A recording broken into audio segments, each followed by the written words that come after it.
News 18 India. ये एक बड़ा अजीब इलेक्शन है जिसमें पहले से मालूम है कौन प्राइम मिनिस्टर बनेगा। नवाज शरीफ जो है नेक्स्ट पपेट होंगे। पाकिस्तान में इलेक्शंस हो रहे हैं, ये वाक्य एक अपने आप में एक हास्यास्पद वाक्य है। ये एक बड़ा अजीब इलेक्शन है जिसमें पहले से मालूम है कौन प्राइम मिनिस्टर बनेगा और कौन सी पार्टी को कितनी सीटें मिलेंगी। दो मेन कैंडिडेट हैं वैसे देखा जाए तो, एक फॉर्मर प्राइम मिनिस्टर जो थे नवाज शरीफ, मियां नवाज शरीफ, और दूसरे बिलावल भुट्टो, ये भी रेस में है, लेकिन ये बहुत पीछे नजर आते हैं। अब कोशिश नवाज शरीफ की ये है कि उनको सिंगल लार्जेस्ट पार्टी इमर्ज हो। दूसरी तरफ एक चीज और भी है, अगर बहुत कोलिशन में हो सकता है कि नवाज शरीफ प्रधानमंत्री न बने बल्कि वो अपनी बेटी मरियम को भी प्रमोट कर सकते हैं। सेहत भी उनकी ठीक नहीं है और दूसरी बात यह है कि उस कोलिशन को पीछे से चलाना उनके लिए ज्यादा आसान होगा।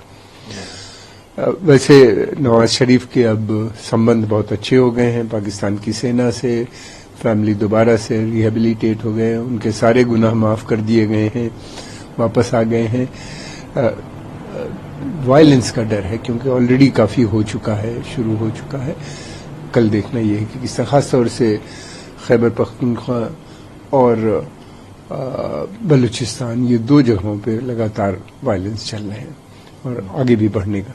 बट एक चीज तो तय है, इलेक्शन भले सेना मैनेज कर रही है, इलेक्शन नहीं बल्कि सिलेक्शन हो रहा है कल, लेकिन ये है कि बाद में चलाना किसी भी इस गवर्नमेंट को बहुत मुश्किल आएगी। इकोनॉमिक क्राइसिस बहुत सीरियस है, पॉलिटिकल इनस्टेबिलिटी है, उसमें गवर्नमेंट कहां से चलेगी। ये वो इलेक्शन है कि जो एक तरीके से एक रिग्ड इलेक्शन होते हैं। आप देख लीजिए शुरू से लेकर आखिर तक।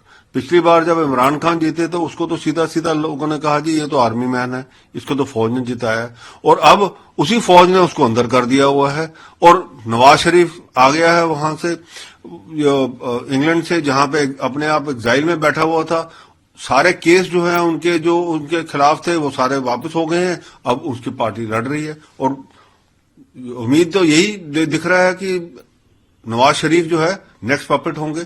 तो बेसिकली जो आर्मी है वो पीछे है सारे इस इलेक्शन के, जो पाकिस्तान का रहन सहन, सोच विचार, बिजनेस, सब के पीछे फौज है। और फौज जिसको चाहेगी उसी को प्राइम मिनिस्टर बनाती है, उसी को गवर्नमेंट देती है और उसी को हटा देती है और उसी को अंदर कर देती है। पाकिस्तान में इलेक्शंस हो रहे हैं, ये वाक्य एक अपने आप में एक हास्यास्पद वाक्य है, क्योंकि डेमोक्रेटिक वे से इलेक्शंस हो रहे हैं। डेमोक्रेसी है पाकिस्तान में, ऐसा हमें बताया जाता है, लेकिन ये कौन सी डेमोक्रेसी है कि वहां पर आपकी कोई भी सरकार ये पूरे 5 साल का कार्यकाल नहीं पूरा कर पाती है। बीच में ही मिलिट्री कू हो जाता है और आपकी मिलिट्री रूल करने लगती है। तो पाकिस्तान में आप कितने भी इलेक्शंस लो, लेकिन वास्तव रूप में पाकिस्तान को रूल करता है वो है पाकिस्तान की आर्मी।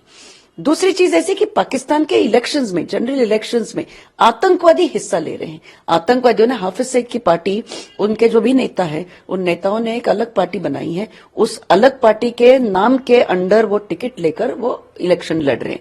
तो अगर आप आतंकवादियों को वोट करके देने वाले हैं तो आपके देश का क्या ही होगा, ये ऊपर वाला जाने।